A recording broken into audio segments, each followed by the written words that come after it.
Welcome to another edition of the Red, Gold, and Bold podcast. With you as always, Jeffri Chadiha from the NFL Network, NFL.com. Sam McDowell from the Kansas City Star. My name is Soren Petro from Sports Radio 810 WHB. We're talking Chiefs football. Biggest takeaway from this game against the San Francisco 49ers. Chiefs win again. They're 6-0. How big a win was it really, given all the injuries the 49ers have had of late? Why does Mecole Hardman seem to give the 49ers so many problems? So few problems to everybody else. Is it a big deal that they're the last undefeated team? How significant is it? Do the Chiefs have enough depth at quarterback to sustain yet another injury? Jalen Watson goes down in this one. Who should we credit for the outstanding running game of the Kansas City Chiefs? Will we ever see the best of Patrick Mahomes again? Did Patrick Mahomes abuse the quarterback protection rule with his little 33-yard sideline scamper? We talk about that right now here on the Red, Gold, and Bold podcast. You are listening to the Red, Gold, and Bold podcast, the most in-depth analysis of the Kansas City Chiefs on planet Earth, breaking down the Chiefs like no one else can. Red, Gold, and Bold is hosted by Jeffri Chadiha, Sam McDowell, and Soren Petro. Jeffri Chadiha is a senior columnist and on-air personality for the NFL Network and NFL.com. Sam McDowell is the sports columnist for the Kansas City Star. Soren Petro is the afternoon drive host of the program on Sports Radio 810 WHB in Kansas City. The Red, Gold, and Bold podcast is proudly brought to you by David Starnes Allstate Insurance, covering all the important things in your world: home, business, life, and even the fun stuff as well. Motorcycle, boat, ATV, you name it. Get with Dave and he'll have you covered. You can give Dave and his crew a call, visit them online, or stop into any of their locations, including North Kansas City, Liberty, and Branson, Missouri. Elevate your coverage, elevate your confidence, and drive worry-free. Don't put those insurance needs off any longer. Get with Dave. He'll give you peace of mind today for the things in your life most important to you. Now, here are the hosts of the Best Chiefs podcast, Jeffri Chadiha, Sam McDowell, and Soren Petro. Thank you very much, Curtis. We do appreciate it. It is the Red, Gold, and Bold podcast coming at you here on a Tuesday night. 9:30 p is when we usually stream. Keep an eye on our Twitter. Sometimes life forces us to change those things, but 9:30 it is here on a Tuesday night. If you catch us via the podcast, thank you very much. Remember, you can be a part of the conversation if you are on the stream. We got a lot of folks in the chat room already firing away comments. Be a part of it and join us Tuesdays at 9:30, Fridays at 10 a.m. Jeff, let's get to it. Chiefs 28, 49ers 18. Your biggest takeaway from this game was what? The Chiefs have an amazing ability to overcome adversity. I mean, you lose JuJuSmith-Schuster early in that game. Jalen Watson goes down with a broken leg. They're already down a number of players, and they still find a way to make the plays to win the game. And so we keep saying it. Look, part of this was the Niners going through their own set of injuries when losing Deebo Samuel and Brandon Ayuk were big losses for them. But the Chiefs have managed their injuries pretty well, and they found ways to get plays from players that you didn't see coming, whether that's Mecole Hardman or I can't remember the name of the cornerback who had the interception. I never heard of him until he made that play. But they get it done, and you have to give them credit for that. Again, I don't know if it's sustainable winning this way. Certainly not in the playoffs, but they're undefeated, so you have to respect that. Chris Roland Wallace. I always got to look at it to say it because I can't remember if it's Wallace Roland or Roland Wallace.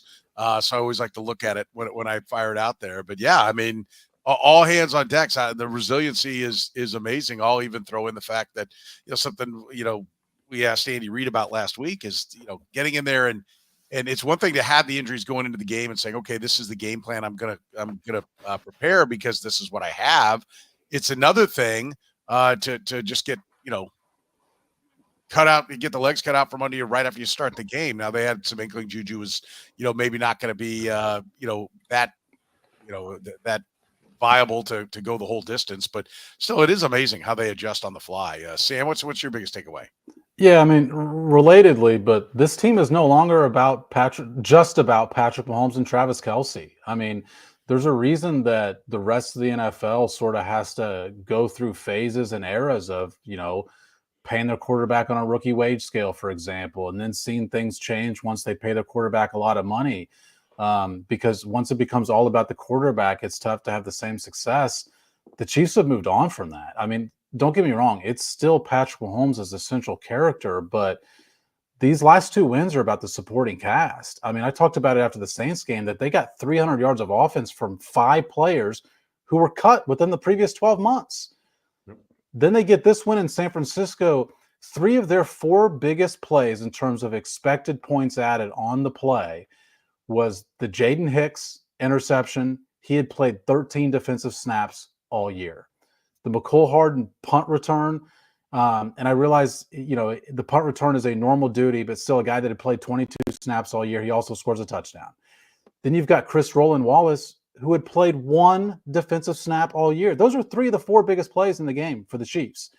And by the way, I mean, Jeff, you forgot his name. I mean, Andy Reid after the game just called him Roland. His last name is Roland Wallace. I'm not even positive he knew his name. And that's only like a half joke, by the way. Yeah, I'm not. Yeah. You can't. That You was his can't first be name. positive. Huh? So there's this feeling of inevitability with the Chiefs, and the Chiefs have long had that feeling, I think, to other teams and across the league.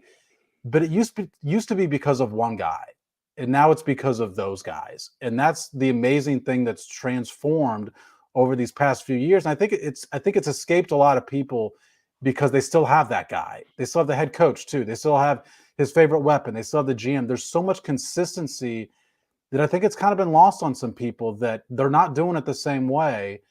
And they've managed to transition because the results are still the same anyway. Yeah. It's been impressive. The coaching to me is the takeaway. I mean, I think it's, they have very good talent. There's no doubt. Patrick Mahomes is a difference maker. Chris Jones is a difference maker. The interior offensive line is very, very good. There are a lot of things to like about it, but they just really do seem to have.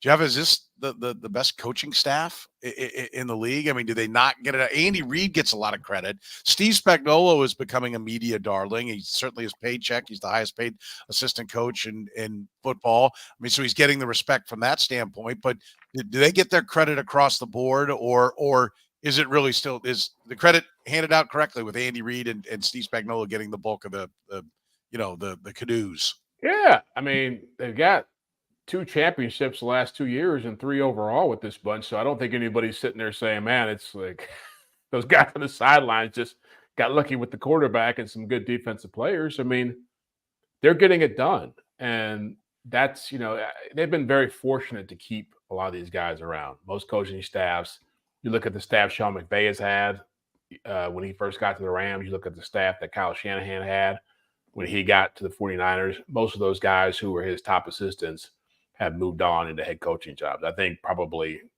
3 or 4 head coaches have come out of each place within the last 3 or 4 years. That hasn't happened here since Mahomes became the starting quarterback. Doug Peterson left before that happened. Matt Nagy left before that happened.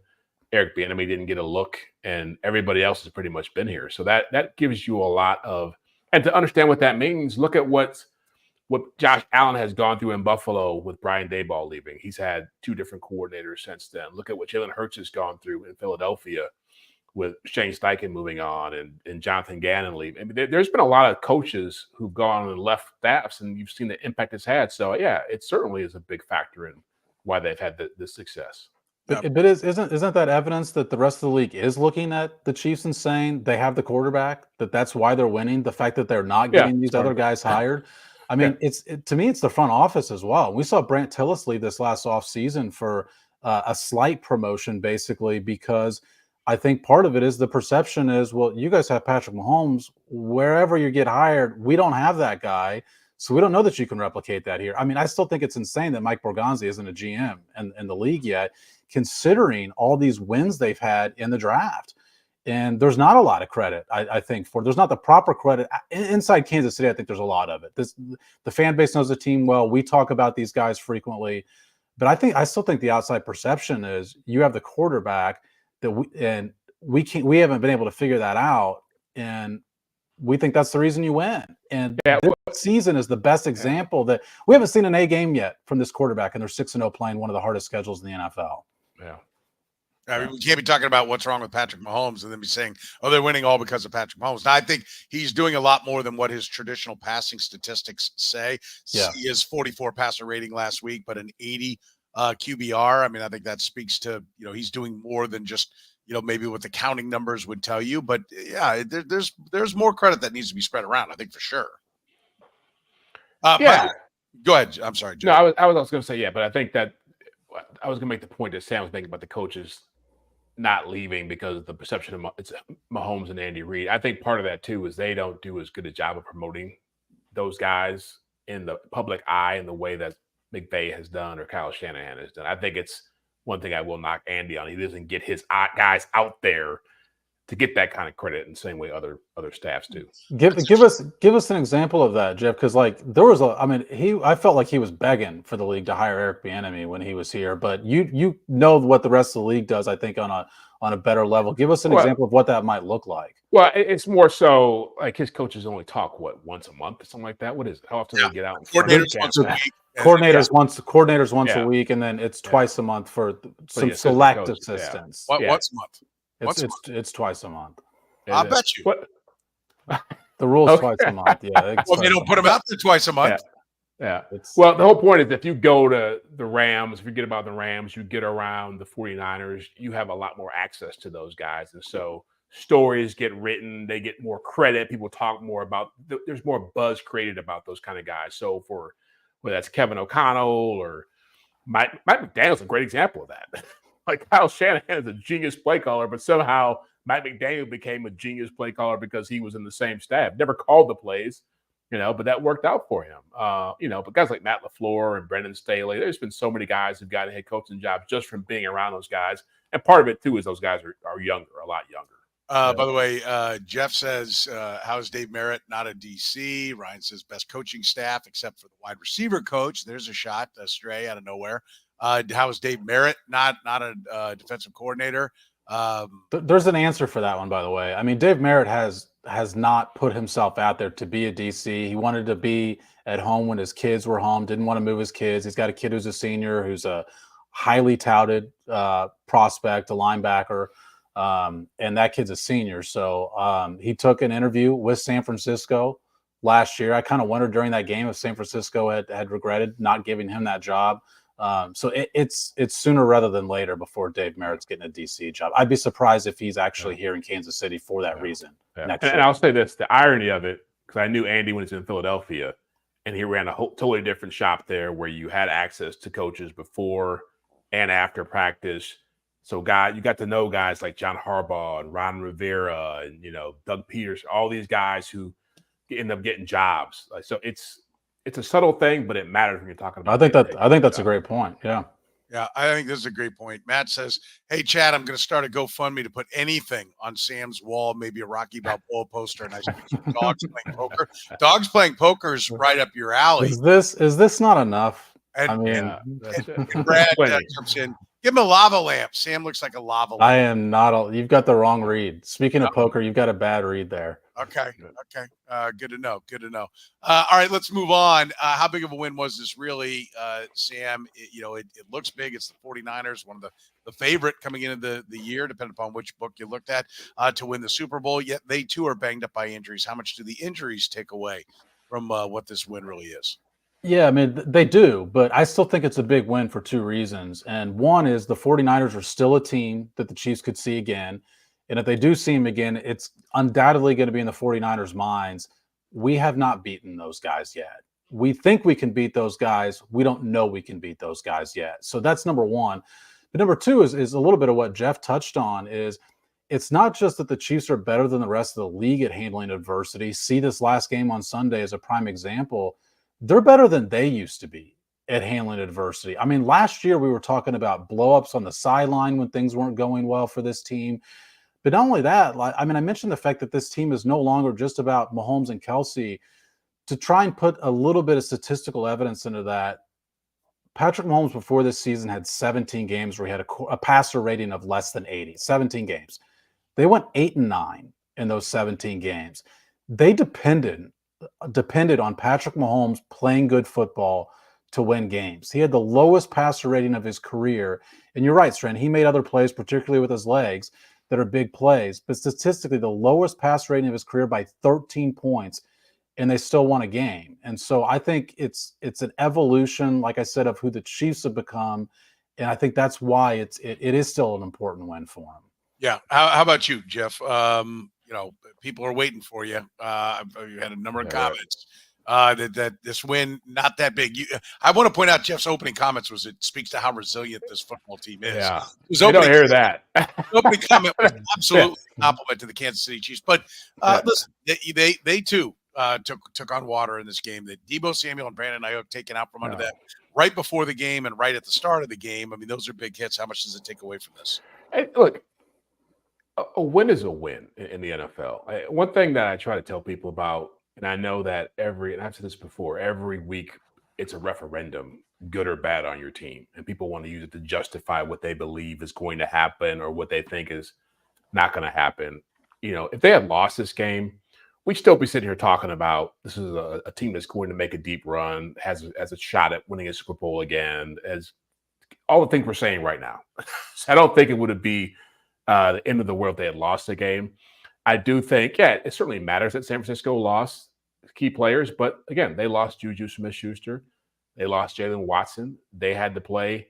I think if you're playing even-handed, if you're saying the Niners lost some people, Chiefs lost some people, I think most people were picking the Chiefs to win that game just based off Andy Reid and Patrick Mahomes. So I think that at the end of the day, those injuries the Niners had didn't matter as much as what the Chiefs were able to do and what they had to overcome to win the game. So I don't think it's diminished in any way. I think it matters that it helps them stay undefeated, helps keep them in position to try to get a top seed. But to Sam's point, and this is probably the elephant in the room, I do wonder what the ceiling is for the way they're playing. I mean, as much as they're winning games, people often forget, hey, this game was a one-score game in the fourth quarter. The Saints game was a 2-point game in the fourth quarter. That's the margin for error for them right now is razor thin. And so I think that's what people have to understand. In week 6, it's great. The question is, can you do that in week 17 and wild card, divisional round, whenever you're playing more significant games? Yeah, I think, listen, I gave the stat. Curtis came up for Curtis Siebel, who works with me at 810, that, 11 straight wins, scoring no more than 27 points, hadn't been done since I always want to say Curly Culp, since the Curly Lambeau led Green Bay Packers, I think, in 1928. Well, they topped 27, so that streak is over. They got to 28.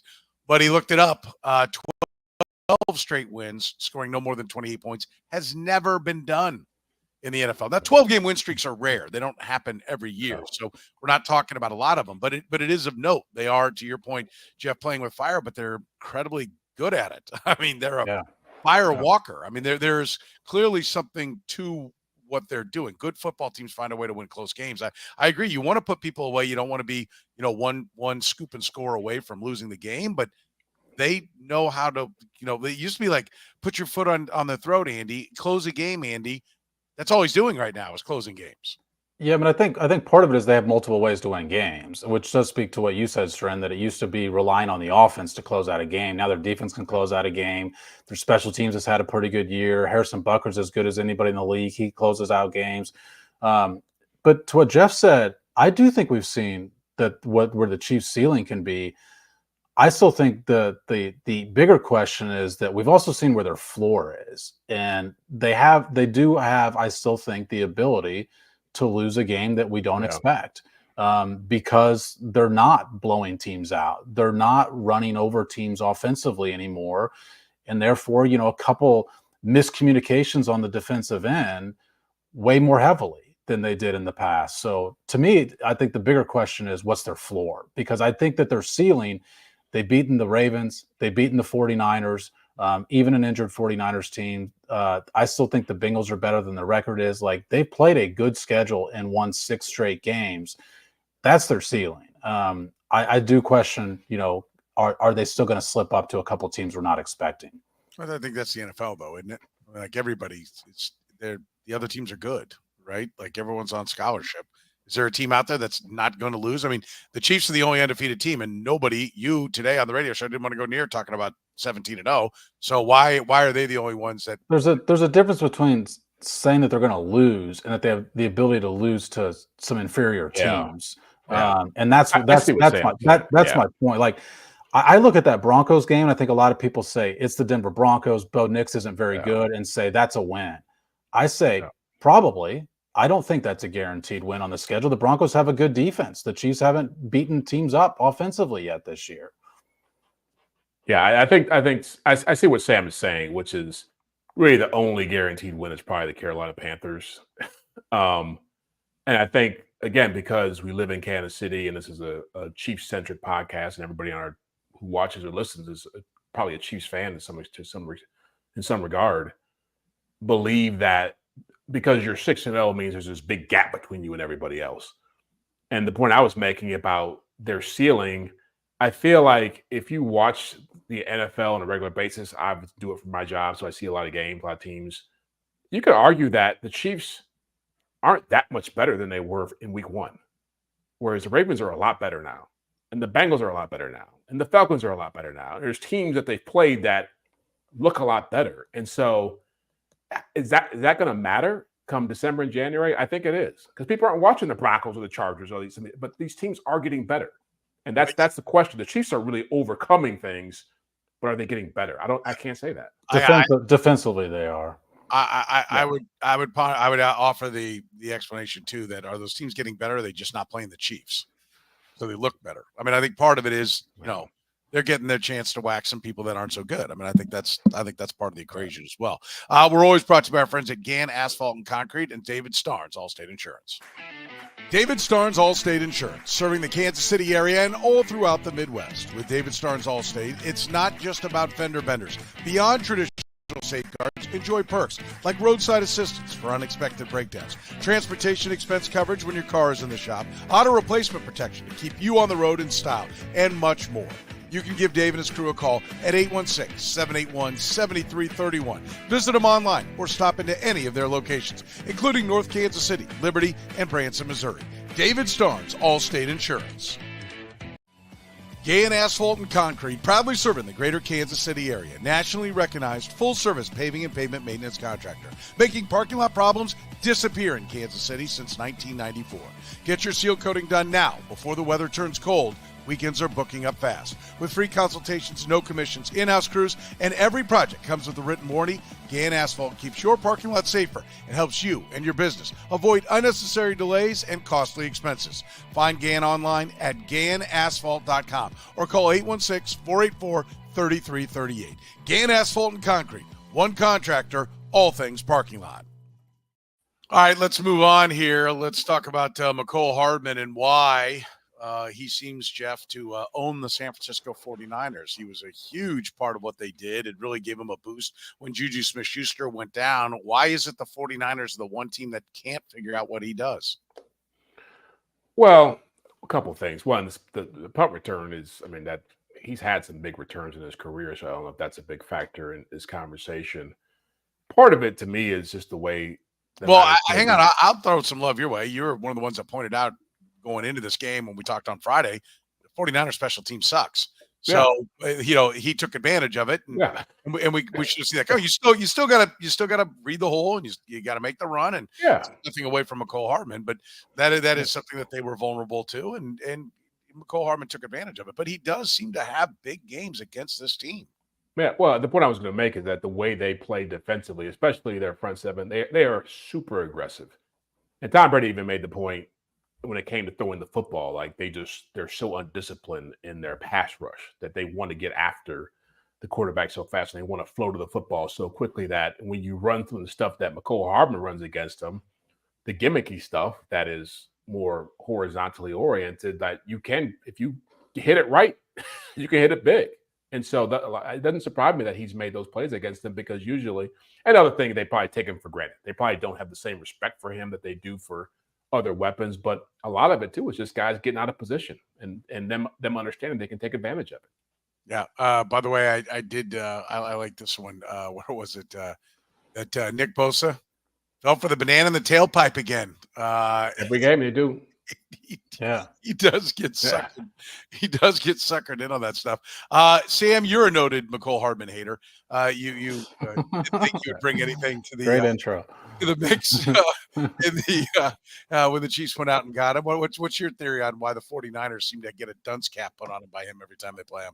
Well, Jeff mentioned their front seven. It's their whole defense that plays downhill and aggressive. I mean, last year, Hufanga got that interception, or 2 years ago, he got that interception off Patrick Mahomes because he played so downhill. And that's why the Chiefs beat him deep later in the game on a Marquez Valdez-Scantling play, was because they play so downhill and aggressive. And Mecole Hardman's biggest strength is his horizontal run game. I mean, his average depth of target this year is negative.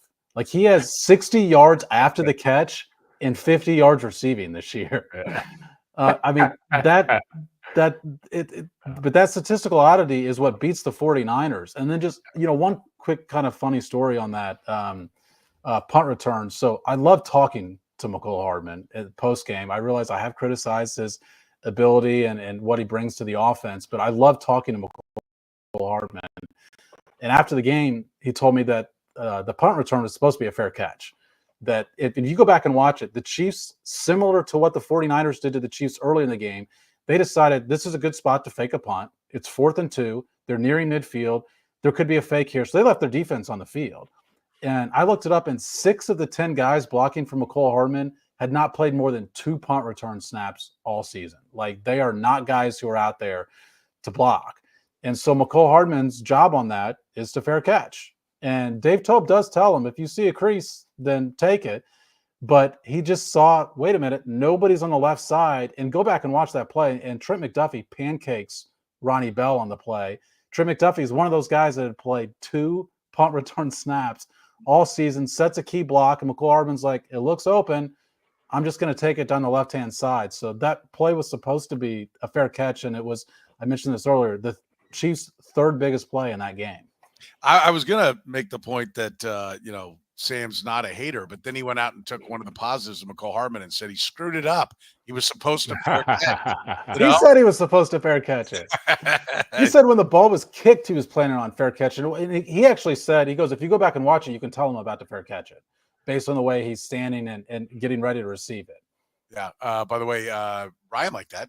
Great Hardman info bit there.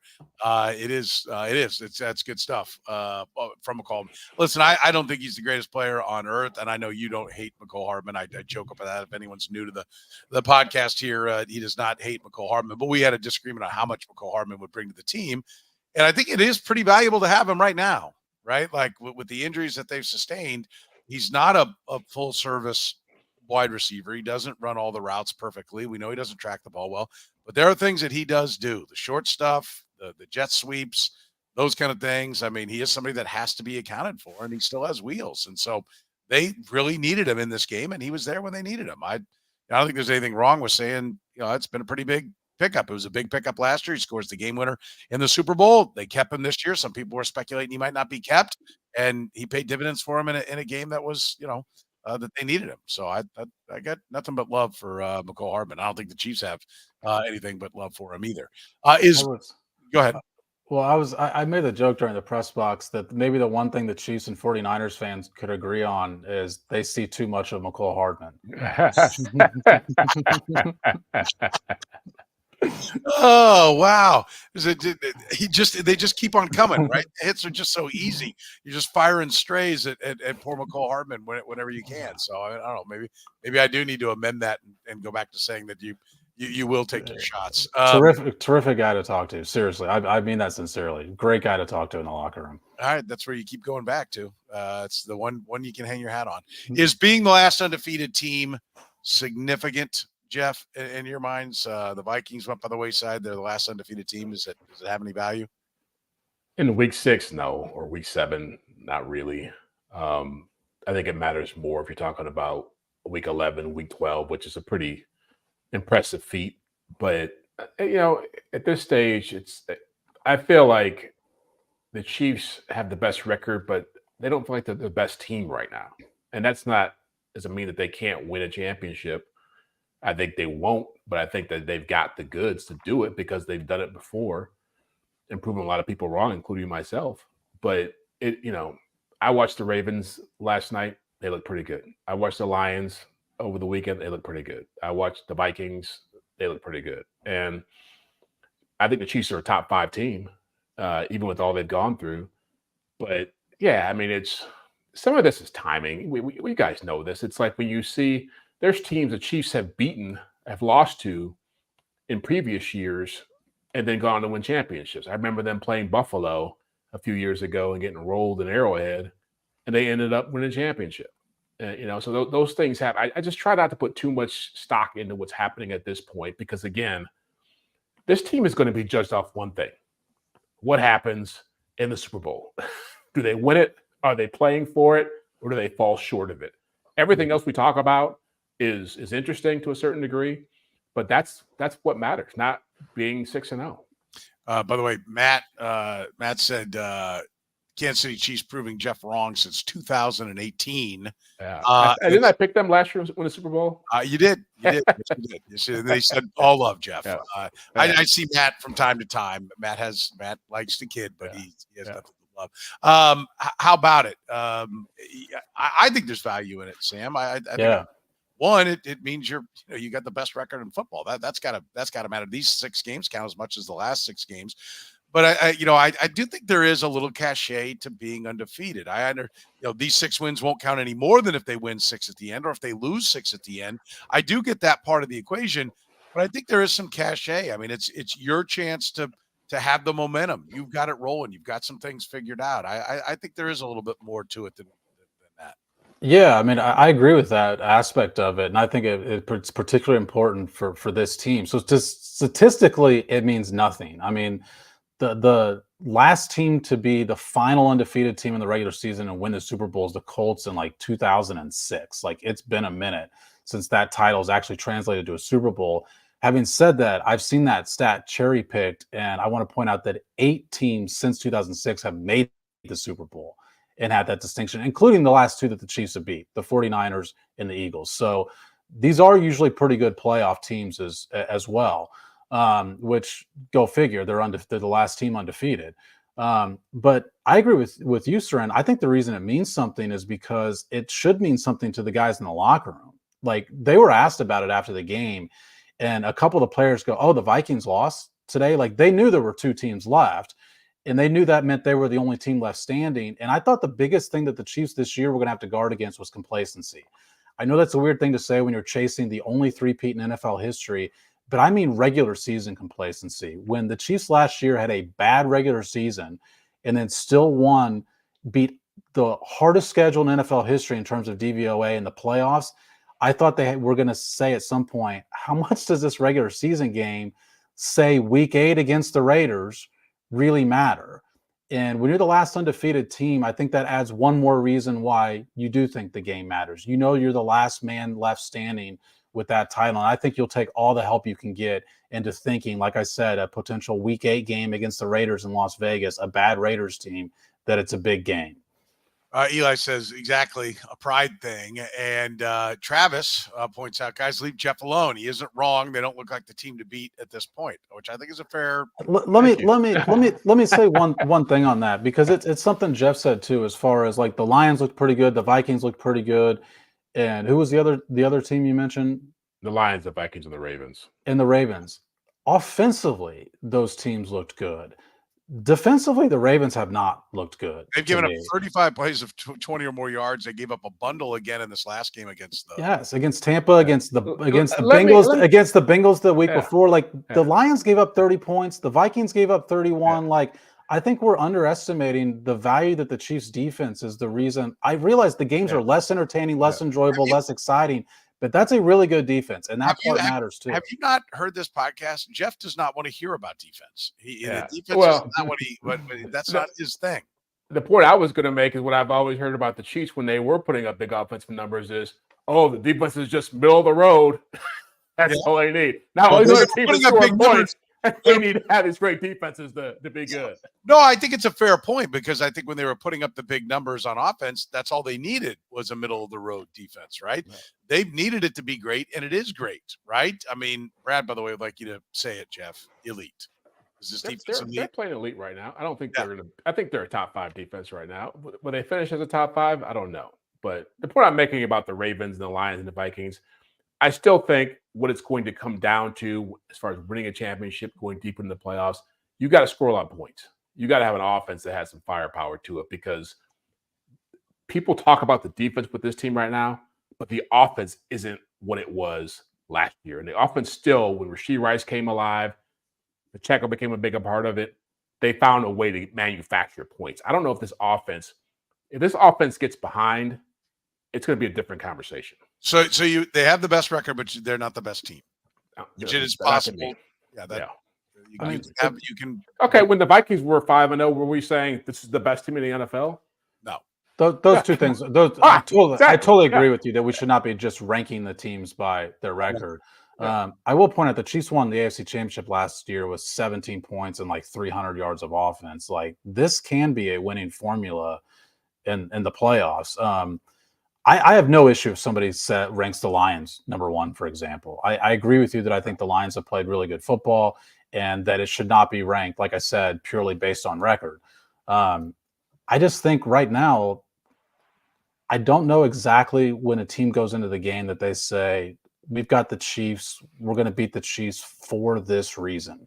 I think they've become this team that's had fewer glaring weaknesses. I mean, you mentioned those eras of, hey, if the defense can just be average. That was a tough hill to climb for this team for 3 years with Patrick Mahomes. They don't have this like ridiculous.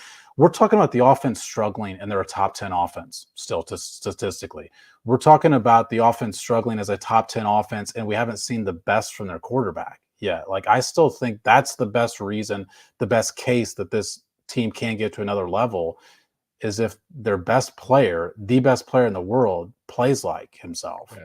But we've seen this before, right? We know last year that he can be affected by the people around him. He can still be great, but the people around him aren't great. It's not going to be the same result. It absolutely changes your ceiling. You're right, Jeff. Yeah.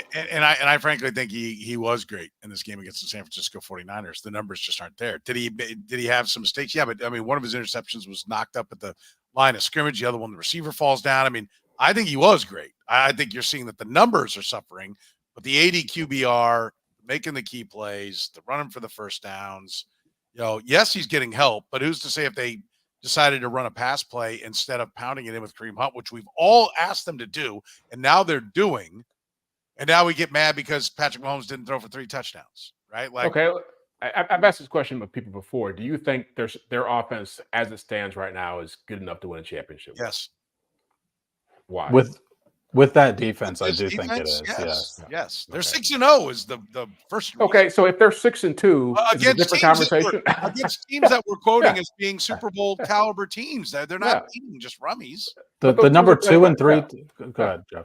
But I was going to say, they played the Ravens. People act like the Ravens only had like 150 yards. The Ravens had 450 yards of offense and were within a touchdown pass of tying or winning the game. And 20 points. The Cincinnati Bengals had the game won. And 20 points. Right? Defensive passion. They outplayed them.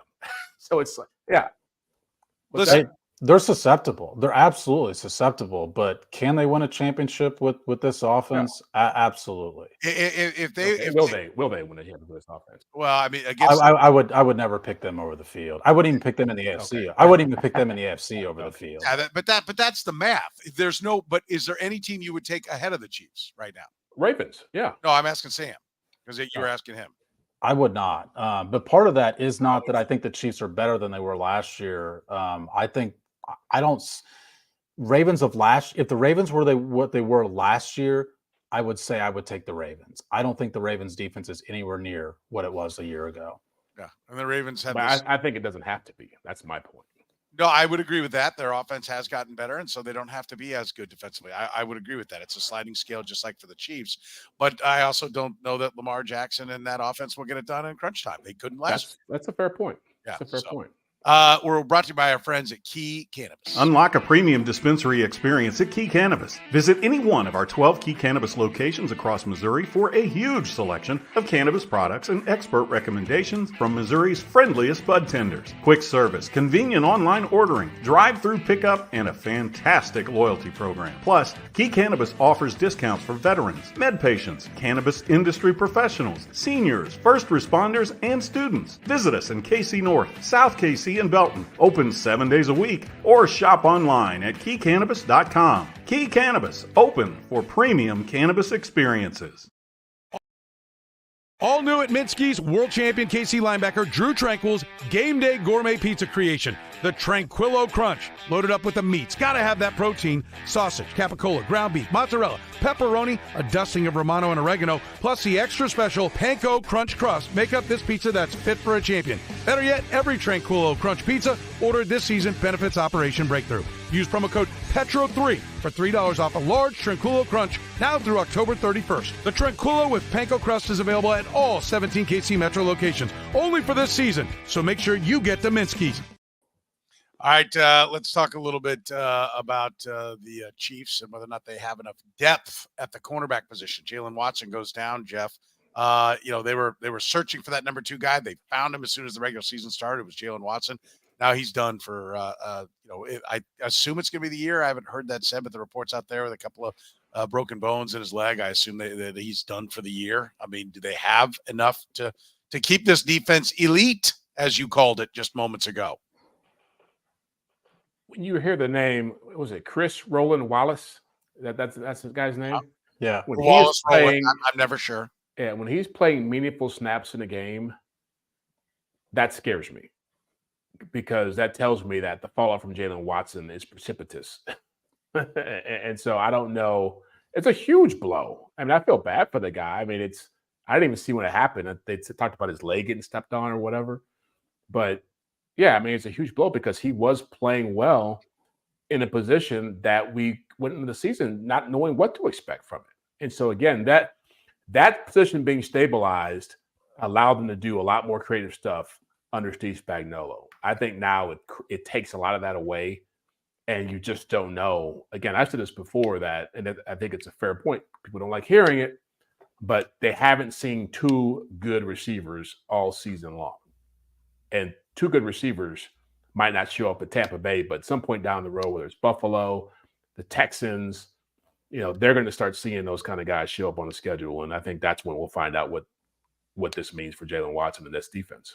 Listen, as a fan, you can have comments like this from Ben. Cornerback is the least of my concerns. All love to Spags and Merritt. They plug and play at that position. Yes, they are the most equipped to be able to overcome it, but I think that's a dangerous thought. It's certainly not the thought that the Chiefs have. Yeah. Eventually, it gets to be too much, right? Like there is a limit. You can't just – the 3 of us aren't going to go out there and play in the secondary and be okay. And, so it is, and it's when you're like, as we've said, the offense has come back. The weaponry is down. You can't just go out there. If you have a tough day on defense and you give up a couple of big ones and then the team grinds a few out, your offense maybe can't just go back out and get enough points to put you back in front. So it's a real question. I mean, they didn't want to put Josh Williams on the field, Sam, and now they're going to have to put Josh Williams on the field.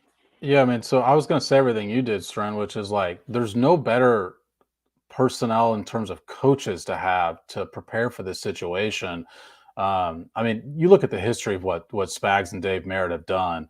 I mean, their number 2 cornerback every year has been like a 4th rounder or 7th rounder or undrafted free agent, even when they had Charvarius Ward. And they've made a lot out of it. Charvarius Ward got paid, L'Jarius Sneed got paid, and L'Jarius Sneed was rated. I mean, we all know what Pro Football Focus grades are, but they are at least somebody who watches a lot of football's opinion.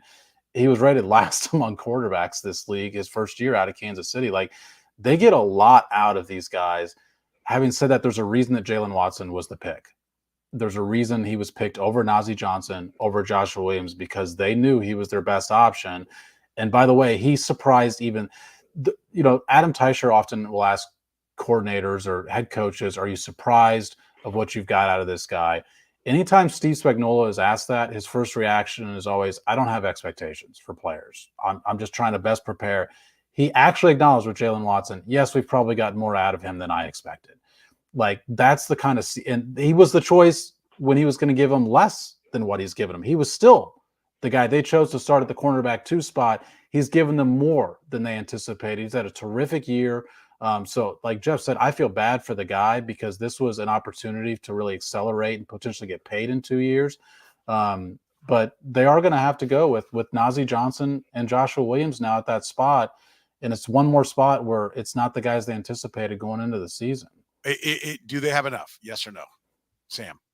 I think because of Spags and Merritt, they do have enough. But the unproven part is exactly what Jeff said. I mean, we thought this was going to be the game where they face 2 receivers with Deebo Samuel and Brandon Ayuk, and they faced Brandon Ayuk for a half and did a great job on him. But again, they could concentrate a lot of what they were doing on one guy. We haven't seen them yet with 2 quality, high quality wide receivers yet. And the way wide receivers are dropping, I mean, they're not going to see it against the Bucs either. They're talking about Evans being out till after week 11. Godwin's done for the year. So in some way, there maybe the Raiders don't have any. They traded away Devontae Adams. I mean, but again, Soren, not to cut you off, the point I was going to make that you're making for me is that you're going to see 2 good receivers in the playoff. But this is when the smoke clears, and we're talking about January football. I guarantee you, Baltimore will be there, the Bills will be there, the Texans will be there, the Bengals will be there. Okay, win the football and have guys catch it. The Texans are the only ones of that team that has it. If the Bengals are the question mark, right? Bengals and Texans have it, okay, but the Bills don't have it. The Ravens don't. They do. They Bills have Cooper. They got like 4 or 5. Yeah. Look at Keon Coleman's stats compared to Xavier Worthy's stats. Then the Chiefs are fine at wideout because they have Mecole Hardman. If you're going to hype me the Bills receivers, okay, they're better at receiver than the Chiefs are. Their receivers. Amari Cooper. Do you know? Just when you say that, do you know they cut Marquez Valdez-Scantling? You still think they have a good wide receiver room without him? Listen, Amari Cooper's more accomplished, and we'll see what he does. He looked pretty good for a couple of days practice and going out there getting 4 for 66 in the first game. I will give you that. But like you said, 2 good receivers. There's nobody else more accomplished on the Buffalo Bills receiving core than is on the Kansas City Chiefs active receiving core right now. Keon Coleman has better stats than Xavier Worthy right now. But minusculely better. He's averaging 20 yards a catch. He's got almost twice as many yards. All right. And all those guys were there with Stephon Diggs last year, and they were still pretty good. So you sub Amari Cooper, and and the tight ends are good. I mean, when everybody was on, let's clarify then. If the Chiefs shut down whoever's the number 1 or 2 for the Bills in a few weeks, then you'll say that's the evidence you need there. Yeah. I don't see it happening. I don't think that group is anywhere near what if the Bengals make the playoffs. And look, if the Bengals make the playoffs, that could potentially be an early game in which you're seeing them, or what the Texans bring. Like those are different levels. To Keon me. Coleman I agree with that. in 7 games, just for the record, in 7 games has 16 catches for 326 yards. Meanwhile, in Kansas City, Xavier Worthy. Rashee Rice is still the leading wide receiver in Kansas City. I know. Xavier Worthy in just 6 games has 15 catches for 198. I mean, it's what's the average? And he's run for 2 touchdowns. What's the average per catch on that? 20 yards to what? 13? 13.2. Okay. Well, I will bet you that Keon Coleman is not averaging anywhere near 20 yards when the season ends. I will bet you he has a better rookie year than Xavier Worthy does. He might. I mean, he's the number 1 target on that team. I mean, I would say we've seen this offense a million times. Most of these guys, Josh Allen with those 2 tight ends, with Amari Cooper and whoever else you want to throw out there at receiver, is better than what the Chiefs have on offense. Yeah, I'm fine with that. I think it's supporting Cass anytime. And James Cook. Support the Red Gold and Bold podcast by supporting our sponsors like Gann Asphalt and Concrete and David Starnes Allstate Insurance. David Starnes Allstate Insurance. Elevate your coverage, elevate your confidence, and drive worry-free. Covering all the important things in your world. Home, business, life, and even the fun stuff, as well as your motorcycle, boat, ATV, and you name it. Get with Dave, and he'll get you covered. You can give Dave and his crew a call at 816-781-7331. Visit them online or stop into any of their locations, North Kansas City, Liberty, and Branson, Missouri. Don't put those insurance needs off any longer.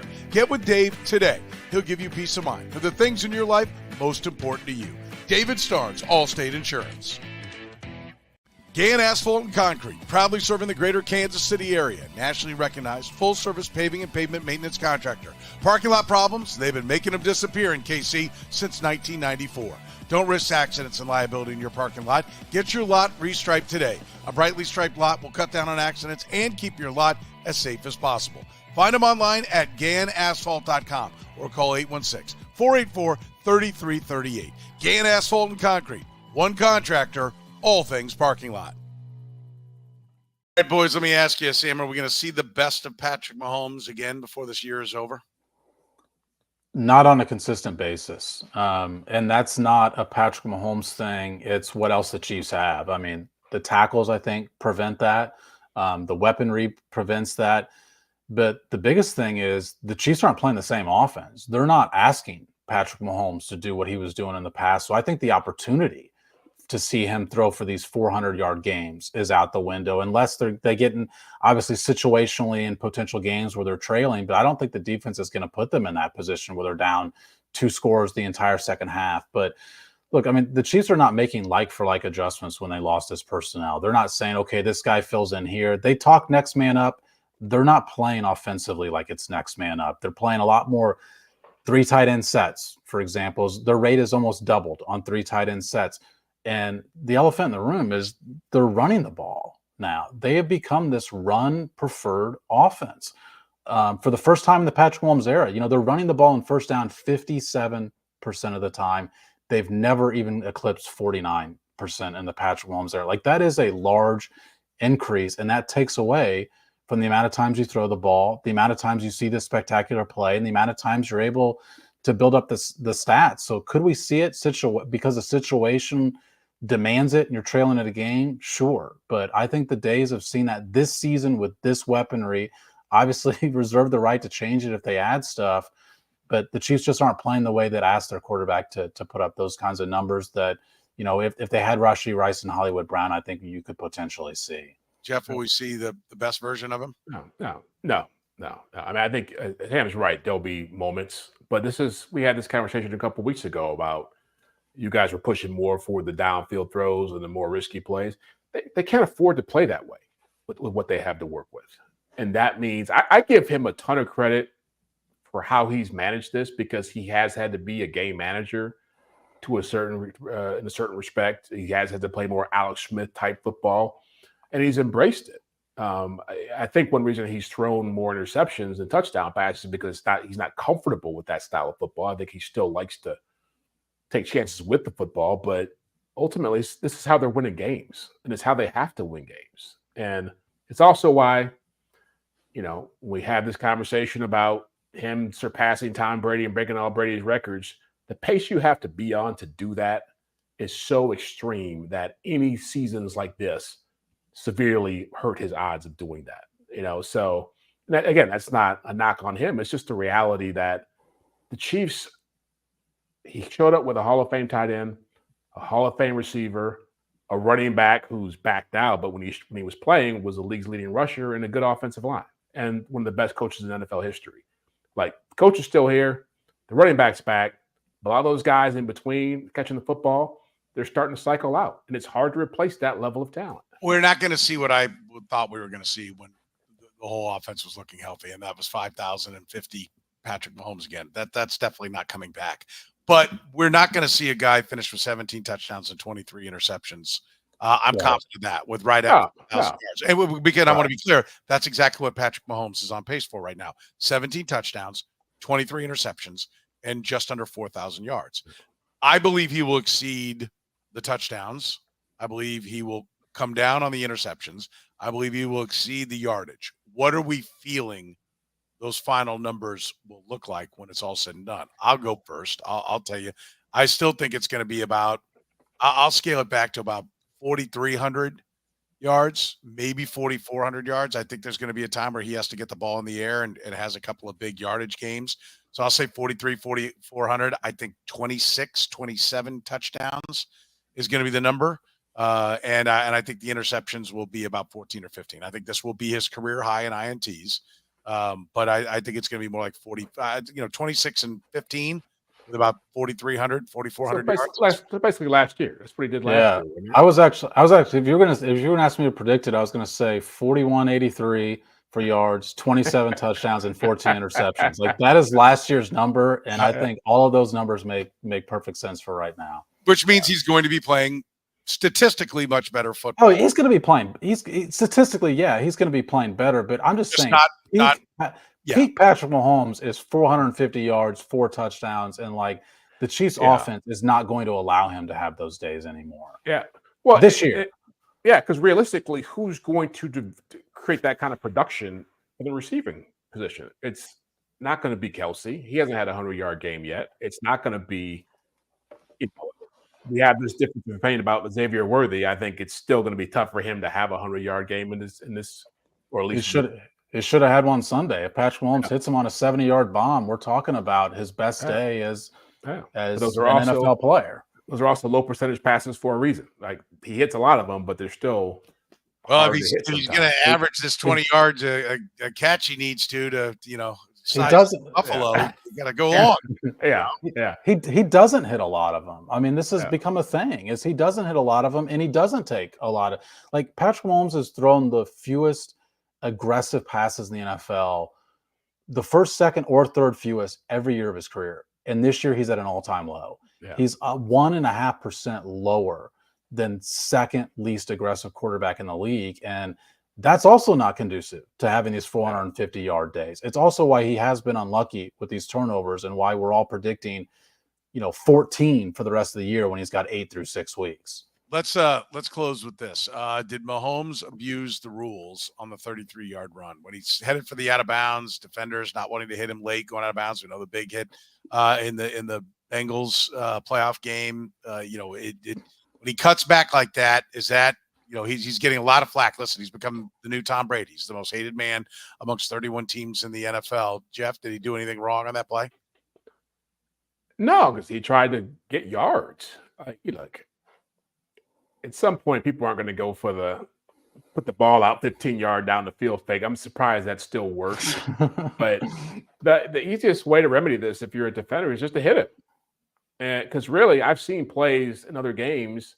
Lamar Jackson being the most recent example of guys flirting around on the sidelines, getting laid out, and they don't throw flags for that. And so they've told people, like, if you're in bounds and you get laid out, we're not going to be throwing flags on that stuff anymore. So I think the Niners took some poor angles and probably weren't as aggressive as they needed to be, but I fully think that you're going to see more.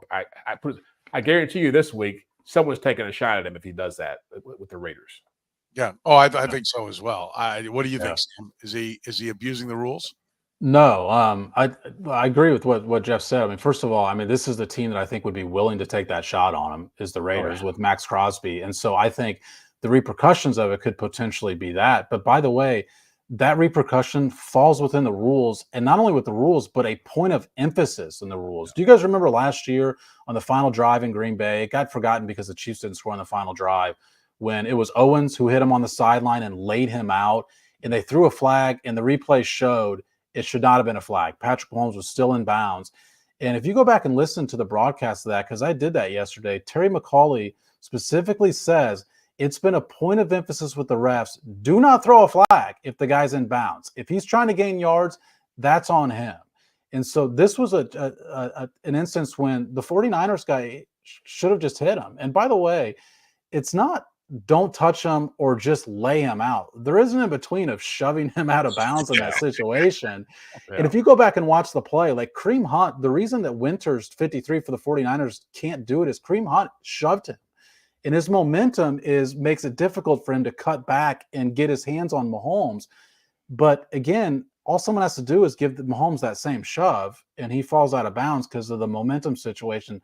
You don't have to just blast the guy or not touch him. Like, you can shove him out of bounds. It's a bunch of sour grapes. And I'm going to tell you, like Patrick Mahomes, when he's on the field, and Jeff, you mentioned the show and the ball and all that kind of stuff. Is anybody more just playing? And I mean this as a compliment. I know it got run around in circles. There was a comment one executive made, I think it was to Mike Sando in The Athletic, about, well, and then he goes street ball on you. And, if Andy's play doesn't work, then he goes street ball on you. And people took that as a negative. I don't take it as a negative.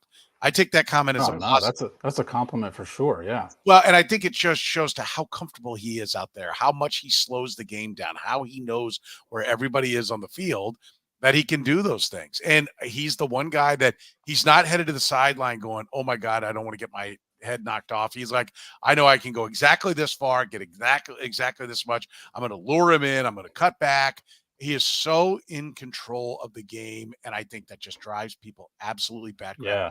But it's also why, and it's why teams like the Bengals play him so well defensively, is that they actually, the worst thing you can do with him is be aggressive. That's what we talked about with the Niners. You can't go trying to take someone's head off. You actually have to mirror him and kind of play chess with him. You can't just, if you try to go crazy against him, he's going to use that against you. It's why he's great against the blitz. And it's because of that same thing as Soren talked about slowing the game down. Just one super quick story. I remember talking to one of his high school friends before he played his first Super Bowl in 2019. And he, of course, had just had that run against the Titans where he did exactly what we're talking about. He dekes a guy, and then all of a sudden he goes down. And he said when he used to play ping pong against Patrick Mahomes in middle school, he'd do the same thing, where he'd fake you into thinking he's going to take a normal shot and does something bizarre because you're just not expecting. You're expecting him to do a run-of-the-mill thing that you've seen 1,000 times. Like, this is what Patrick Mahomes' athletic, just like the way his mind works, is he thinks everyone thinks this is the way the play is going to be run because it's the way the play has been run forever and ever, and I'm just going to do something different that they're not accustomed to seeing.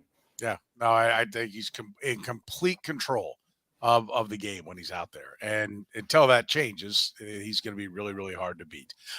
Listen, we'll be back at it Friday at 10 a.m. as we get ready for the Chiefs at the Raiders. Remember, we're always brought to you by our friends at David Starnes Allstate Insurance. You can give Dave and his crew a call at 816-781-7331. We're brought to you by Gann Asphalt and Concrete, celebrating 30 years, Kansas City's best, with free consultations, no commissions, in-house crews. Every project comes with a written warranty. Find them online at GannAsphalt.com. Our friends at Key Cannabis, quick service, convenient online ordering, drive-through pickup, and a fantastic loyalty program. Find them online at keycannabis.com. And, of course, the Tranquilo Crunch Minsky's Pizza. Check it out. My family loves it. It is really, really good. The crust is unique. It is crunchy. You will love it. Sausage, capicola, ground beef, mozzarella, pepperoni, a dusting of Romano and oregano, plus the extra special panko crust. It is a championship caliber pizza. Get it at any one of Minsky's 17 area locations. For Jeff Chadiha from the NFL Network and NFL.com, Sam McDowell from the Kansas City Star, I'm Soren Petro saying thank you very much for joining us here on the Red, Gold, and Bold podcast.